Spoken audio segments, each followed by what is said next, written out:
Hello दोस्तों, तो आप सभी का एमए मोटिवेशन चैनल में स्वागत है। तो आज का हमारा टॉपिक है हनुमान जी के अनसुने पराक्रम। तो चलिए शुरू करते हैं। हनुमान जी के बारे में तो हम सबको पता है कि वो कौन है और किनके भक्त है। हनुमान जी की शक्ति और उनके विनम्र बड़े स्वभाव से तो हर कोई परिचित है। हम सब ने कभी न कभी हनुमान चालीसा का पाठ किया होगा या तो किसी को करते हुए सुना जरूर होगा। लेकिन तुलसीदास जी ने हनुमान चालीसा जेल में क्यों लिखी थी और ऐसा भी क्या लिखा था जिसको सुनने के लिए स्वयं हनुमान जी भी आ गए। हनुमान जी अष्ट सिद्धि के दाता है, लेकिन कौन सी 8 सिद्धि उन्होंने प्राप्त की है जिसकी मदद से वो अंजनी पुत्र से पवन पुत्र बन गए। और हनुमान जी में कितनी शक्ति है उसका पता तो ब्रह्मांड का कोई भी जीव या देवी देवता आज तक नहीं लगा पाया। तो उनमें कितना बल है उसका अनुमान कैसे लगाए। तो आज के इस वीडियो में हम इन सभी सवालों के जवाब बड़े ही रोचक रूप से जानने की कोशिश करेंगे। तो चलिए, ये कहानी उस दौर की है जब भारत में मुगलों का राज हुआ करता था। मुगल शासक अकबर के राज में हिंदू धर्म के लोग खुद को महफूज नहीं समझते थे और धीरे धीरे मुगलों का राज बढ़ता ही जा रहा था। उसी दौर में अकबर ने एक बार श्री राम के परम भक्त तुलसीदास जी को बुलाकर कहा कि मैं श्री राम के दर्शन करना चाहता हूँ। तभी तुलसीदास जी ने अकबर को कहा कि हे राजन, भगवान सिर्फ भक्त को दर्शन देते हैं, तो आपको दर्शन कैसे दे सकते हैं। तब अकबर ने पूछा कि आपकी श्री राम से मुलाकात कैसे हुई। तो तुलसीदास जी ने कहा कि राम कथा सुनाते सुनाते मेरी मुलाकात एक बार हनुमान जी से हुई। तब उन्होंने कहा कि चित्रकूट के घाट पर ही एक बार मुझे श्री राम के दर्शन होंगे। तो मुझे वहाँ 2 युवक के स्वरूप में श्री राम के दर्शन हुए, लेकिन मैं उन्हें पहचान नहीं पाया। फिर दूसरी बार छोटे बच्चे के स्वरूप में दर्शन हुए।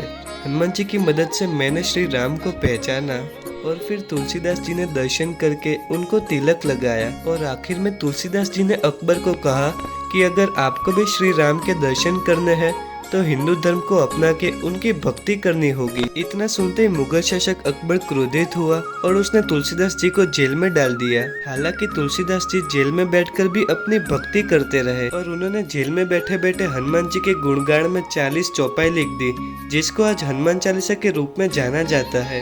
लेकिन इसी दौरान एक ऐसी भी घटना हुई जिसे देख के अकबर भी चकित हो गया। कहते हैं फतेहपुर सीकरी के कारागार में जहाँ तुलसीदास जी बंद थे उसके आसपास अचानक बंदरों की संख्या तेजी से बढ़ गई। जैसे जैसे तुलसीदास जी हनुमान चालीसा की रचना करने के बाद वो पढ़ रहे थे तो वहाँ बंदरों के झुंड काफी हद तक बढ़ने लगे और उस झुंड में एक बूढ़ा बंदर आखिर तक वो सभी चौपाई सुनता रहा। और कहते हैं कि वो बूढ़ा बंदर खुद हनुमान जी ही थे। और ये भी कहा जाता है कि हनुमान चालीसा का स्मरण सबसे पहले हनुमान जी ने ही किया था। तुलसीदास जी जहाँ कैद थे वहाँ पर सुरक्षा सैनिक इन बंदरों के आतंक से काफी परेशान थे। कहते हैं कि जहाँ हनुमान जी की पूजा की जाती है, उनके गुणगान गाए जाते हैं, बंदर वहाँ पर आ ही जाते हैं। और यहाँ तो तुलसीदास जी जेल में कैद होकर भी हनुमान जी की भक्ति कर रहे थे, इसीलिए सुरक्षा कर्मी को बंदरों ने हैरान परेशान कर दिया था। आखिर में जब ये बात अकबर तक पहुँची तो वहाँ मौजूद मंत्री ने उनको ये सलाह दी कि महाराज, आपने जिन संत को पकड़ा है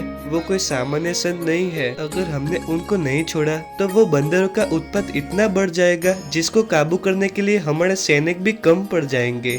और फिर जैसे ही अकबर ने कहा कि ठीक है, उनको रिहा कर दो, उसके तुरंत बाद ही वहाँ पर बंदरों की संख्या कम होने लगी। और ये देख के वहाँ मौजूद सुरक्षा सैनिक भी चौंक गए। तो इस तरह हनुमान चालीसा की रचना तुलसीदास जी द्वारा जेल में हुई, जहाँ हनुमान जी भी मौजूद थे। अष्ट सिद्धि नौ निधि के दाता, असबड़ दीन जानकी माता। हनुमान चालीसा की ये चौपाई में बताया गया है कि हनुमान जी को संसार की सबसे बड़ी 8 सिद्धि की प्राप्ति बचपन में ही हो गई थी, इसीलिए उनकी शक्ति शायद आज भी असीमित है। उनकी अष्ट सिद्धि के बारे में जाने तो अणिमा, एक अणु जितने सूक्ष्म बन सकने की क्षमता। महिमा, इस विशाल ब्रह्मांड से भी अधिक विशाल बन सकने की क्षमता। गरिमा, इस पृथ्वी से भी अधिक भारी हो सकने की क्षमता। लघिमा, पवन से भी हल्का हो सकने की क्षमता। प्राप्ति, इस संसार में मन के कामना की पूर्ति की क्षमता। प्राकाम्य, मन में जो भी कामना हो उसे पूर्ण करने की क्षमता। ईशित्व, अवस्था योगी हो, श्रेष्ठ से श्रेष्ठ नेतृत्व कर पाने की क्षमता। वशित्व, इस संसार में जो भी मनुष्य हो, कोई भी प्राणी हो, वनस्पति हो, इस प्रकृति का कोई भी भाग हो, जीव या अजीव, उस पे वश पा सकने की क्षमता। तो ये थी हनुमान जी की अष्ट सिद्धियाँ, और इससे भी कई गुना शक्ति सिर्फ एक नाम से ही आती है, और वो है राम।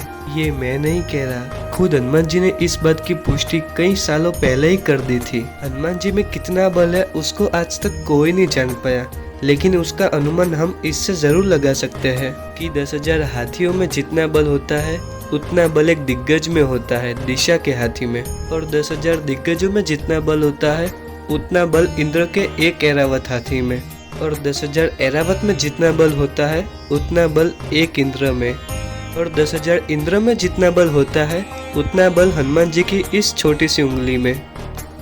हनुमान जी के गुणों को सिर्फ 4 लाइन में समझे तो हनुमान जी में प्रेम भी है और क्रोध भी है, हनुमान जी में भक्ति भी है और शक्ति भी है, हनुमान जी में बल भी है और हनुमान जी सबल भी है, हनुमान जी में स्वभाव भी है और हनुमान जी में प्रभाव भी है, हनुमान जी में ज्ञान भी है और वैराग्य भी है, हनुमान जी में राग भी है और अनुराग भी है। तो ये थे हनुमान जी के कुछ अनसुने पराक्रम। तो ऐसे इंटरेस्टिंग वीडियो को देखने के लिए MM मोटिवेशन चैनल को सब्सक्राइब करना मत भूलिएगा, और अगर आपको ये वीडियो अच्छा लगा हो तो लाइक, शेयर एंड कमेंट करें। Till then, thanks for watching.